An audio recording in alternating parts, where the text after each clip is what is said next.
你没上过军校，为何打仗这么厉害？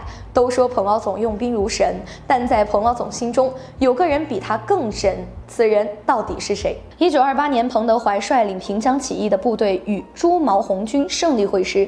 在井冈山的会师大会上，毛主席问彭德怀：“你为什么要带队伍来井冈山？”彭德怀说：“井冈山的斗争让中国革命看到了希望，我们必须开辟自己的根据地，才能和国民党军队对抗，才能让穷苦老百姓真正翻身。”两人相谈甚欢，畅想着中国革命的未来。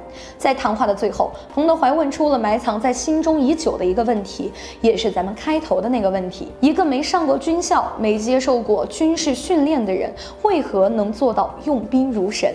在彭德怀问出了这个问题之后，在场的将领们都注视着毛主席，希望能得到一个答案。那么毛主席是如何回答的呢？毛主席哈哈大笑说道：“你们说我怎么没上过军校，没接受过军事训练？”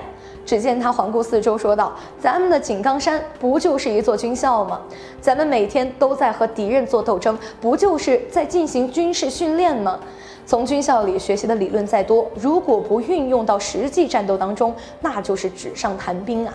毛主席一番话让在座的各位将领频频点头，也让彭德怀茅塞顿开。毛主席平生最厉害的一场战役，莫过于4渡赤水。